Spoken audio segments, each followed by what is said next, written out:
London में 25,000 से भी ज्यादा स्ट्रीट्स है, गलियां हैं। यहाँ के कैब ड्राइवर एकदम प्रो थे।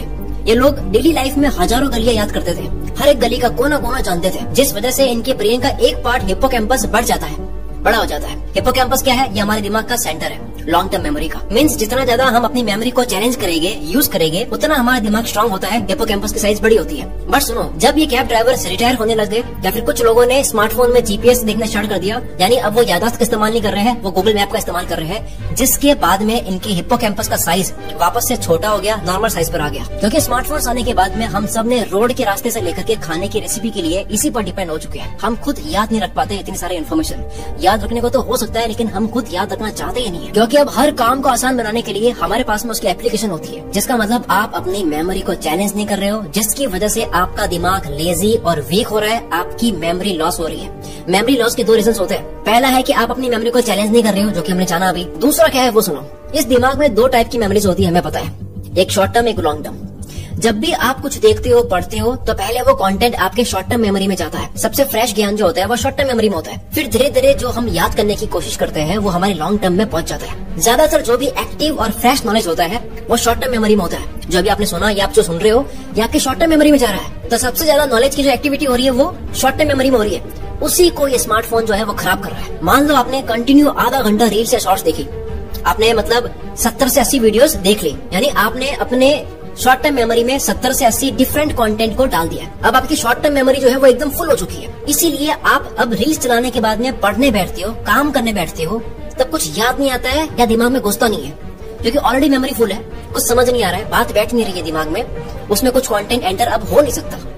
आपने ऑब्जर्व किया होगा कि 1 घंटा 2 घंटा वेब सीरीज देख ली, उसके बाद में हमें नींद आने लगती है। क्यों आती है नींद? क्योंकि आपने अपने शॉर्ट टर्म मेमोरी को फुल कर दी है। अब आपका ब्रेन थक चुका है, इसलिए वो एक सिग्नल देता है, नींद का सिग्नल, सो जाओ। अब देखो, मुझे और आपको तो फोन की हाई लेवल की एडिक्शन है, मेरा तो फिर भी काम यही है, पर मेरे कुछ ऐसे दोस्त हैं जिनको इसकी अभी तक बिल्कुल आदत लगी भी नहीं। मतलब वो 2-3 दिन बिना फोन के गुजार सकते हैं, उनको एडिक्शन नहीं है। कुछ लोगों को इसकी एडिक्शन नहीं है, लेकिन हम लोगों को क्यों है पता है? जब हम कुछ भी ऐसा करते हैं जैसे हमको खुशी मिलती है, सेंस ऑफ सेटिस्फेक्शन फील होती है, तो हमारे ब्रेन में डोपामिन हार्मोन रिलीज होता है। हमें पता है, हमने सुन रखा है कभी ना कभी। चैट करते वक्त, रील देखते वक्त, स्टोरीज लगाते वक्त, मीम्स फॉरवर्ड करते वक्त, ये डोपामिन थोड़े टाइम के लिए हमारे ब्रेन में टिका रहता है। कभी कभी आप सोचती हो कि अरे यार 10 मिनट थोड़ा चला लेता हूँ, क्या जाता है, फिर मैं काम पे बैठ जाऊंगा, फिर मैं पढ़ाई करने बैठ जाऊंगा। आप जैसे ही रील चलाने के बाद में, मोबाइल यूज करने के बाद में फोकस वाला काम स्टार्ट करते हो कि तभी डोपामिन का असर धीरे धीरे कम होने लगता है।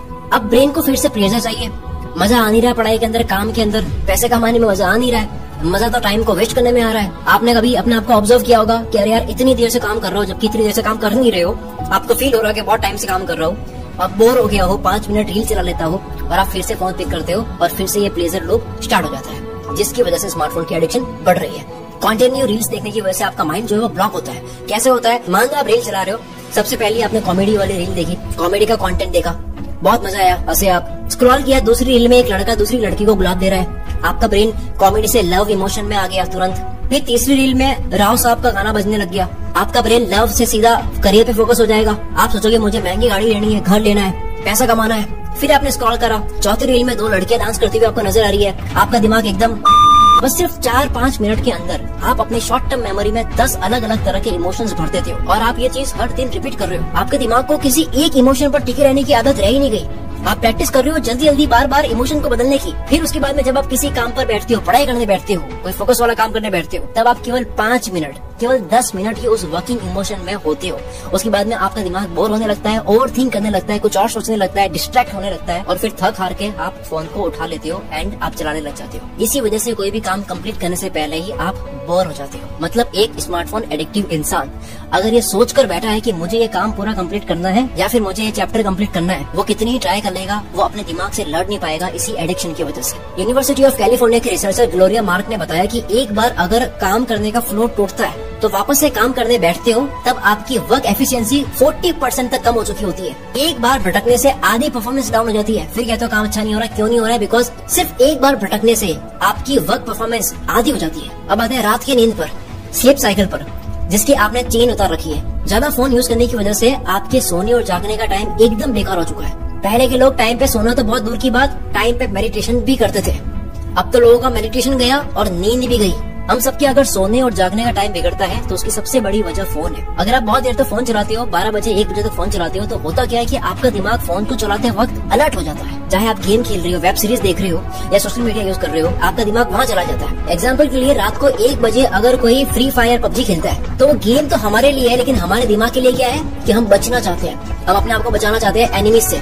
अब दुश्मन को बचाना है तो दिमाग अलर्ट होगा, और वो गेम तो हमारे लिए, दिमाग के लिए तो रियल है, तो हमारा दिमाग अलर्ट हो गया। ये एक एग्जांपल था, सोशल मीडिया को यूज करना हो गया, वेब सीरीज देखनी होगी, हर वक्त हमारा दिमाग उस जगह जाता है जो हम देख रहे होते हैं। और ये तो ऑलमोस्ट हर फोन एडिक्टिव के साथ में हो रहा होगा कि वो फाइनली मोबाइल को रखकर सोना चाहता है, लेकिन वो सो नहीं पाता है क्योंकि उसका दिमाग अलर्ट है, घोड़े की तरह भाग रहा है। उसके बाद में अगर थोड़ी कसर रह जाती है तो ये जो ब्लू लाइट होती है जो डिस्प्ले से निकलती है, उससे हमारी नींद उड़ जाती है। क्योंकि कभी न कभी ये बात आपने सुन रखी होगी कि जो ब्लू लाइट होती है जब वो हमारी आंखों में जाती है तो आंख हमारे दिमाग को सिग्नल देता है कि अभी डे है, इसलिए आपकी नींद खुल जाती है। इसलिए सबके फोन में वार्म फिल्टर का ऑप्शन आता है। मैं अपना रियल लाइफ एक्सपीरियंस बता रहा हूँ, कुछ लोग नींद के बीच में उठकर अपना फोन चलाने लग जाते हैं। एक वक्त था कि बचपन में हमारी नींद खुलती थी तो हम पानी पीकर सो जाते थे, अब 2 रील देखकर सोते हैं। 84% इंडियन सुबह उठने के जस्ट बाद 15 मिनट के अंदर ही अपना फोन चेक कर लेते हैं। सोचो, उठते ही दवाई शुरू हो रही है। स्मार्टफोन का एक डायरेक्ट इफेक्ट हमारे दिमाग पर पड़ता है, जिससे हमारा स्ट्रेस लेवल बढ़ जाता है। सोशल मीडिया पर आजकल हर कोई एक्टिव है। मान लो आज आपने कोई पोस्ट देखी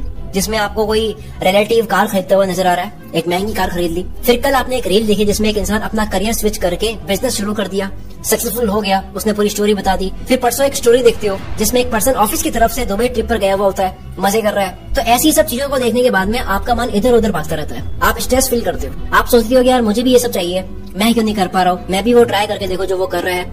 आप किसी एक चीज पर इस वजह से टिक ही नहीं पाते हो, आपको रोज एक नई थाली में घी नजर आता है, आप अपना काम छोड़ते रहते हो। आपको ये सब कुछ सेंसेशनल इसलिए लग रहा है क्योंकि आप इन सारे लोगों की जिंदगी का बेस्ट पार्ट देख रहे हो, एडिटेड पार्ट देख रहे हो। आपको स्ट्रगल्स नहीं पता, आपको आंसू नहीं पता, आपको कमियां नहीं पता, कैमरा बंद होने के बाद में उनकी जिंदगी में क्या चल रहा है वो नहीं पता। इसीलिए आपको लगता है कि सिर्फ आप ही हो जो प्रोडक्टिविटी के साथ में काम नहीं कर पा रहे हो और ये सब अचीव नहीं कर पा रहे हो जो लोग कर रहे हैं। यानी fear of missing out, FOMO है आपके अंदर, दुनिया कर रही है मैं क्यों नहीं कर रहा हूँ। जो लोग ज्यादा सोशल मीडिया यूज करते हैं, यानी जिनके दिमाग में फ्रिक्वेंटली इमोशन स्विचिंग होती है, बार बार इमोशन चेंज हो रहे हैं, उनके ब्रेन का प्री फ्रंटल कॉर्टेक्स श्रिंक होने लगता है, छोटा होने लगता है। प्री फ्रंटल कॉर्टेक्स हमारे दिमाग का वही पार्ट है जिसकी वजह से हमारी डिसीजन मेकिंग, निर्णय जो लेते हैं, इम्पल्सिव कंट्रोल, फोकस और प्रॉब्लम सॉल्विंग जैसी एबिलिटीज को ये मैनेज करता है। ये पार्ट छोटा होता है जब आप सोशल मीडिया ज्यादा यूज करते हो। पब्लिक लाइब्रेरी ऑफ साइंस की एक स्टडी में पाया गया कि इंटरनेट एडिक्शन वाले लोगों के प्रीफ्रंटल कॉर्टेक्स के अंदर का ग्रे मैटर कम हो रहा है, जिससे ये पीएफसी श्रिंक होने लगता है, छोटा होने लगता है। और अगर ये पीएफसी श्रिंक हुआ तो आप इमोशनल कंट्रोल खो दोगे, आपका स्ट्रेस लेवल एकदम हाई हो जाएगा, मूड आपके बार बार बदलने लगेंगे, फ्रस्ट्रेशन आपकी बहुत ज्यादा बढ़ जाएगी, बोर्डम आप हैंडल कर नहीं पाओगे, बोर होना आप झेल नहीं पाओगे। फिर आप क्या पकड़ते हो? फोन। अब बात करते हैं डिजिटल डायमेंशिया की। कुछ कोरियन रिसर्चर्स ने अपनी स्टडी में यह पाया कि जो लोग ज्यादा मोबाइल चलाते हैं उनके दिमाग का पैटर्न और भूलने की बीमारी वाले पेशेंट्स के दिमाग का पैटर्न दोनों का सेम है, यानी डायमेंशिया डिजीज। बैलेंस ब्रेन सेंटर के डॉक्टर ब्यून जी वॉन ने बोला कि स्मार्टफोन्स या गेमिंग डिवाइसेस का ओवर यूज हमारे बैलेंस्ड ब्रेन डेवलपमेंट में बाधा डालता है। डिजिटल डायमेंशिया ये एक टर्म है जो एक जर्मन साइंटिस्ट ने दिया था। जिसको भी ये बीमारी हो जाती है उसका अटेंशन स्पैन, ध्यान लगाने की जो शक्ति है वो पूरी की पूरी कमजोर हो चुकी होती है। और अगर आपको अपनी जिंदगी में कुछ भी करना है तो अटेंशन स्पैन के बिना हो ही नहीं सकता, ध्यान लगाए बिना कोई भी काम हो ही नहीं सकता। बिना ध्यान कौन सी पढ़ाई और कौन सा काम होता है बता दो। डिजिटल डायमेंशिया वाला इंसान मल्टीटास्किंग नहीं कर सकता, उसको 2 काम दे दोगे हिल जाएगा। ऐसे इंसान का मेमोरी लॉस होता रहेगा, क्योंकि अभी हमने जाना था स्टार्टिंग में कि हिप्पोकैम्पस की एक्टिविटी पूरी रुक जाती है, दिमाग श्रिंक होने लगता है, उसके ब्रेन के राइट हेमिस्फीयर की डेवलपमेंट स्लो हो जाती है जो कि इमोशनल इंटेलिजेंस के लिए रिस्पॉन्सिबल होता है। अब वही अगर स्लो हो गया है तो वो इधर उधर की बहुत ज्यादा ओवर थिंकिंग करेगा, सोचता रहेगा। अगर किसी चीज पर अच्छे से सोचना है तो वो सोच ही नहीं पाएगा, क्योंकि वो जो सोचने वाला पार्ट है वही स्लो हो गया। अगर आप हर बात पे बहुत ज्यादा सोचते हो तो उसकी वजह मोबाइल हो सकती है। आपको पता है जितने भी बड़े लोग हैं, billionaires, Mark Zuckerberg, Bill Gates, इन सब ने अपने इंटरव्यू में एक बार बोला है कि हम स्मार्टफोन्स ज्यादा यूज नहीं करते हैं। सोचो जो इंसान फेसबुक, इंस्टाग्राम, व्हाट्सएप का ऑनर है वो खुद एक दिन में इन एप्स को बस 10 मिनट या 15 मिनट के लिए यूज करता है, पर आप और मैं इन सारी एप्लीकेशंस को कितना यूज करते हैं, जिससे पढ़ने बैठने की या काम करने बैठने की कंसिस्टेंसी खत्म हो रही है। And consistency is the key for success. जो इंसान लगातार काम नहीं कर सकता वो अपनी पूरी जिंदगी में कुछ नहीं कर सकता। इसलिए अभी वक्त है इस स्मार्टफोन की एडिक्शन को कम कर लो, स्मार्टफोन को स्मार्टली यूज करो। इसके सोल्यूशंस क्या है? नंबर 1, जब भी आप काम करने के लिए बैठते हो, पढ़ने जाते हो, तो मोबाइल को डीएनडी मोड में डाल दो, फोकस मोड में डाल दो। 1-2 घंटे के लिए डीएनडी मोड में डालोगे, दुनिया कहीं नहीं जाने वाली है। नंबर 2, रात में फोन को वार्म लाइट में यूज करो ताकि डिस्प्ले की ब्लू रेस आपको जगा के ना रखे। नंबर 3, 10-11 बजे अगर आप सोने जाते हो तो 1 घंटे पहले ही फोन को अलविदा कर दो। सोने के 1-2 घंटे आपको फोन नहीं देखना है। नंबर 4, जो भी एडिक्टिव एप्लीकेशन है उसके अंदर टाइम फिक्स कर दो कि 1 घंटे के बाद में वार्निंग आ जाए। तो ये सारे सोल्यूशंस थे। देखो, स्मार्टफोन को मैंने विलन नहीं बनाया, मैंने सिर्फ ये बताया है कि अगर आपका स्क्रीन टाइम 8 घंटे 9 घंटे है और उस जगह आपका टाइम जा रहा है जो आपके लिए प्रोडक्टिव नहीं है, तो ये गलत है। देखो, स्मार्टफोन का अगर स्मार्टली यूज करा जाए तो ये बहुत ही डेंजर चीज है, लेकिन अगर इसकी लत लग जाए तब भी ये बहुत डेंजर चीज है। अगर आपको लगता है कि ये कुछ मिनट की वीडियो आपका आने वाला काफी टाइम बचा सकती है, तो आप कुछ सेकंड्स लगा करके कमेंट जरूर कर सकते हो, क्योंकि आपकी कमेंट की वजह से मेरी पूरी टीम मोटिवेट होती है। तो कमेंट करे बिना मत जाना। मिलता है अगली